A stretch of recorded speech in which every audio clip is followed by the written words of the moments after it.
सांस्कृतिक परिवेश को नहीं समझेंगे, उनकी भाषाई या कल्चर को उतना महत्व नहीं देंगे, तो बच्चे आपकी बात को उतना सीरियस नहीं लेंगे जितना कि लेना चाहिए। इसलिए कक्षा प्रबंधन की पहली शर्त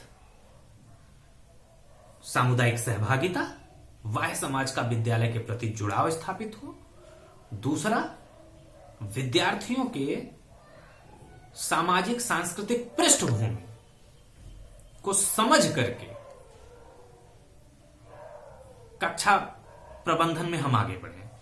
तीसरा, इंफ्रास्ट्रक्चर पे हम ध्यान रखें कि हमारी कक्षा का जो इंफ्रास्ट्रक्चर है वो बहुत अच्छी अगर ना भी हो तो कम से कम इस लायक हो कि आपकी बात आसानी, सरलता और स्पष्टता के साथ सबसे पिछली सीट पर बैठा हुआ, सबसे पीछे वाली सीट पर बैठे हुए विद्यार्थी तक पहुंच सके। उसमें कोई मिलावट ना होने पाए, गूंज स्थापित ना होने पाए, बात जो आप कहें वही वहां तक पहुंचे और उसी अर्थ के साथ पहुंचे। ऐसा नहीं कि वो किसी विद्यार्थी से पूछे, विद्यार्थी उसमें कुछ मैनिपुलेशन करे और फिर उस तक वो बात पहुंचे। ऐसा नहीं होना चाहिए। फिर दूसरी चीज, इस तरह के सिटिंग अरेंजमेंट रखें कि आपका आई कांटेक्ट हर बच्चे से स्मूथली हो सके। रोशनी की पर्याप्त उजाला हो, पर्याप्त रोशनी हो।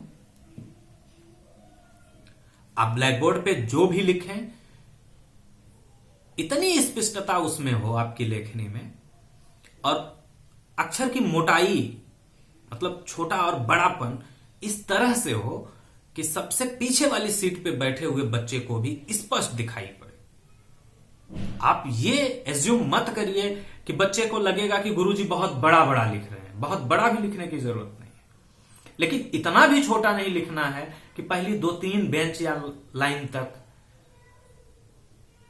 रो तक ठीक से आपकी लेखनी स्पष्ट दिखाई पड़े, लेकिन उसके पीछे की जो रो है वहां तक स्पष्ट दिखे ही ना। ऐसा नहीं करना है। आपके अक्षर की स्पष्टता और मोटाई और आकार समुचित होना चाहिए, ताकि सबसे लास्ट में बच्चा जो बैठा है, विद्यार्थी जो बैठा है, वह भी सुस्पष्ट ढंग से देख सके। पर्याप्त रोशनी हो, अक्षर की स्पष्टता हो, ब्लैक बोर्ड तक उसकी नजर ठीक स्पष्ट दिख रही हो, बैठने की व्यवस्था सुविधाजनक हो। आपकी कक्षा में मान लें कि कोई व्यक्ति, कोई बालक दिव्यांग है, तो उसके लिए प्रॉपर सिटिंग अरेंजमेंट हो, ताकि वह भी आपकी कक्षा में समावेशी रूप से प्रतिभाग कर सके। उसे ऐसा महसूस ना हो कि हमारी कक्षा में, मतलब उस विद्यार्थी की कक्षा में वही कटा हुआ है। यह आपको एक अध्यापक होने के नाते सुनिश्चित करना पड़ेगा कि अन्य बच्चों की तरह ही, अन्य बच्चों के समान ही इक्वल इंपॉर्टेंस उस बच्चे को भी मिलनी चाहिए।